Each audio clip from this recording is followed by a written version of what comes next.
গুণ্য গুণন গুণক সমান গুণফল কি হয় কাউ গুণ্য গুণন গুণক সমান গুণফল।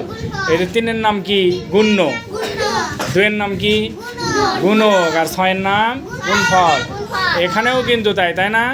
দেখো 3 হলো গুণ্য, 2 হলো কি গুণক, আর গুণ করে কতবার আছে 6, এটা হলো গুণ ফল। এই যে লেখা আছে দেখো 1 নাম্বার গুণ চিহ্ন কোনটি, দেখো তো এই যে এটা না, এটা কি চিহ্ন? তারপর 2 নম্বর গুণের বিপরীত প্রতীক কি, বা প্রতীক মানে কি চিহ্ন, বুঝছো? তাহলে গুণের বিপরীত চিহ্ন ভাগ অথবা গুণের বিপরীত প্রতীক ভাগ, বুঝছো? তারপর দেখো গুণ হলো যোগের সংক্ষিপ্ত রূপ, গুণ হলো যোগের সংক্ষিপ্ত রূপ। যে সংখ্যাকে গুণ করা হয় তা গুণ্য, যে সংখ্যাকে তা গুণ্য। এই যে দেখো 3 গুণ করিনি, এটার নাম গুণ্য। এই যে এখানেও তাই, বুঝছো? তাহলে যে সংখ্যাকে গুণ করা হয় তা গুণ্য, আর যে সংখ্যা দিয়ে গুণ করা হয় তা গুণক।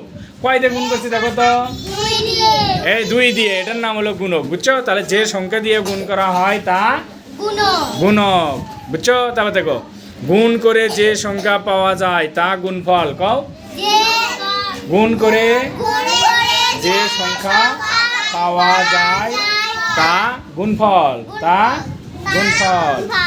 এই দেখো এখানে গুণ করে কতবার আছে আমাদের 6, এটা হলো গুণফল। এই যে এখানেও গুণ করে কত আছে 6, এটার নাম গুণফল।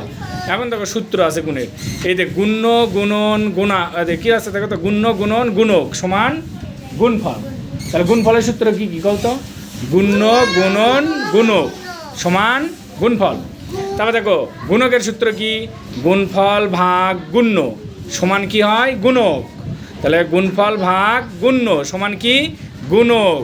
এই যে এখানে দেখো গুণফল আছে আর গুণ্য, তাহলে এখানে কি নাই গুণক, তাই না? আবার দেখো গুণফল ভাগ গুণক সমান কি হবে গুণ্য।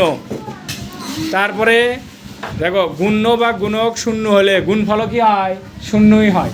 শূন্য তো গুণ করলে শূন্য হয় না, তাহলে গুণ্য যদি শূন্য হয়, দেখ গুণ্য যদি শূন্য হয় তাও শূন্য হবি, গুণকও যদি শূন্য হয় তাও গুণফল কি হবি শূন্যই হবি। শূন্য যদি উপরে থাকে তাও শূন্য, নিচে থাকলেও কি হয় শূন্য। শূন্য গুণ করলেই শূন্য, অর্থাৎ গুণ্য বা গুণক শূন্য হলে গুণফল কি হয় শূন্য হয়, বুঝছো? খোদা হাফেজ।